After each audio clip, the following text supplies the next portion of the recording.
ಮಲ್ಲಿಕಾರ್ಜುನ್ ಮುತ್ಯ ಸ್ವಯಂ ಘೋಷಿತ ದೇವಮಾನವ. ಇದೇ ಮಲ್ಲಿಕಾರ್ಜುನ್ ಮುತ್ಯಾಗೆ ಈಗ ವಿಡಿಯೋ ಒಂದು ಸಂಕಷ್ಟವನ್ನು ತಂದಿಟ್ಟಿದೆ. ಇದೇ ಮಲ್ಲಿಕಾರ್ಜುನ್ ಮುತ್ಯ ವಿರುದ್ಧ ಈಗ ಪೋಕ್ಸೋ ಪ್ರಕರಣ ದಾಖಲಾಗಿದೆ. ಹೌದು, ಮಲ್ಲಿಕಾರ್ಜುನ್ ಮುತ್ಯ ವಿರುದ್ಧ ಎಫ್ಐಆರ್ ದಾಖಲಾಗಿರುವಂಥದ್ದು ಅಪ್ರಾಪ್ತ ಬಾಲಕಿಯ ಜೊತೆಗೆ ಅನುಚಿತ ವರ್ತನೆಯ ಪ್ರಕರಣಕ್ಕೆ ಸಂಬಂಧಪಟ್ಟಂತೆ ಯಾದಗಿರಿ ಜಿಲ್ಲೆಯ ಗೋಗಿ ಠಾಣೆಯಲ್ಲಿ ಕೇಸ್ ದಾಖಲಾಗಿದೆ. ಶಹಪುರ ಸಿಡಿಪಿಒ ಮಲ್ಲಣ್ಣ ಉಮಾಪತಿ ದೂರಿನ ಅಡಿ ಕೇಸ್ ದಾಖಲಾಗಿರುವಂಥದ್ದು. ಮುತ್ಯ ವಿರುದ್ಧ ಪೋಕ್ಸೋ ಕೇಸನ್ನು ದಾಖಲಿಸಲಾಗಿದೆ. ಮಲ್ಲಿಕಾರ್ಜುನ್ ಮುತ್ಯ ಯಾದಗಿರಿ ಭಾಗದಲ್ಲಿ ಬಹಳಷ್ಟು ಜನರಿಗೆ ಪರಿಚಯವಿರುವಂತಹ ವ್ಯಕ್ತಿ. ಹೋದಲ್ಲಿ ಬಂದಲ್ಲಿ ಎಲ್ಲೆಲ್ಲಿ ಭೇಟಿ ಕೊಡ್ತಾರೆ ಆ ಎಲ್ಲ ವಿಡಿಯೋಗಳನ್ನು ಕೂಡ ಸೋಷಿಯಲ್ ಮೀಡಿಯಾದಲ್ಲಿ ಅಪ್ಲೋಡ್ ಮಾಡ್ತಾನೆ ಇರ್ತಾರೆ.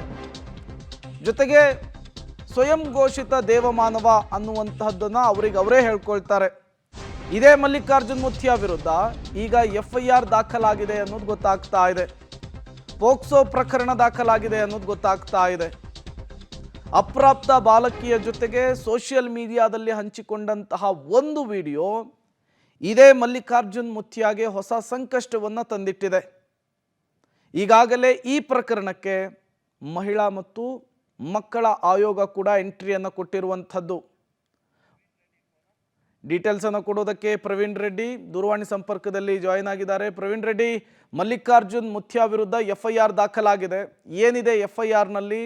ಪೊಲೀಸರು ಈ ವಿಚಾರದಲ್ಲಿ ಹೇಗೆ ಮುಂದೆ ಸಾಗ್ತಾ ಇದ್ದಾರೆ ಅಂತ ಹೇಳಿ.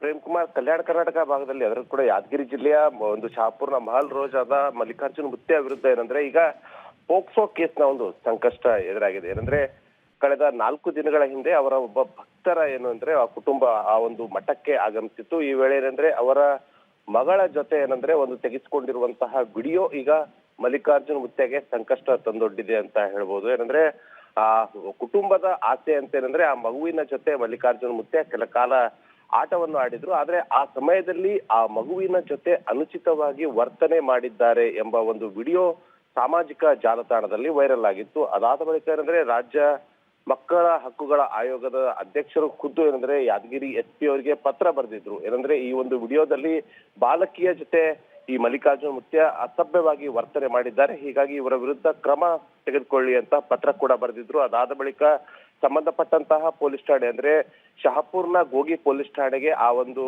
ಪತ್ರವನ್ನು ರವಾನಿಸಲಾಗಿತ್ತು. ಸೊ ನಿನ್ನೆ ಪರಿಶೀಲನೆ ನಡೆಸಿದಂತಹ ಒಂದು ಗೋಗಿ ಪೊಲೀಸ್ ಠಾಣೆಯ ಒಂದು ಅಧಿಕಾರಿಗಳು ಈಗಾಗಲೇ ಏನಂದ್ರೆ ಮಲ್ಲಿಕಾರ್ಜುನ್ ಮುತ್ಯ ವಿರುದ್ಧ ಈಗ ಪೋಕ್ಸೋ ಪ್ರಕರಣದ ಅಡಿಯಲ್ಲಿ ಈಗಾಗಲೇ ಕೇಸ್ ದಾಖಲಿಸಿಕೊಂಡಿದ್ದು, ಪ್ರಮುಖವಾಗಿ ಆ ಒಂದು ಯಾವ ಕುಟುಂಬ ಒಂದು ಮಲ್ಲಿಕಾರ್ಜುನ್ ಮುತ್ಯ ಅವರ ಬಳಿ ಒಂದು ದರ್ಶನಕ್ಕೆ ಅಂತ ಹೋಗಿತ್ತು, ಆ ಮಗುವಿನ ಹೇಳಿಕೆ ಮತ್ತು ಅವರ ಪೋಷಕರ ಹೇಳಿಕೆಯನ್ನು ಈಗಾಗಲೇ ಪೊಲೀಸರು ಪಡೆದುಕೊಂಡಿದ್ದಾರೆ. ಅದೇ ರೀತಿಯಾಗಿ ಈಗ ಮಲ್ಲಿಕಾರ್ಜುನ್ ಮುತ್ಯ ಅವರಿಗೂ ಕೂಡ ಈಗ ಖುದ್ದು ಠಾಣೆಗೆ ಬಂದು ಹಾಜರಾಗುವಂತೆ ಅವರ ಸಂಬಂಧಿಕರಿಗೆ ಸೂಚನೆಯನ್ನು ಕೊಟ್ಟಿದ್ದಾರೆ. ಸೊ ಹೀಗಾಗಿ ಸದ್ಯ ಮಲ್ಲಿಕಾರ್ಜುನ್ ಮುತ್ಯಗೆ ಈಗ ಸಂಕಷ್ಟದ ಭೀತಿ ಕೂಡ ಎದುರಾಗಿದೆ.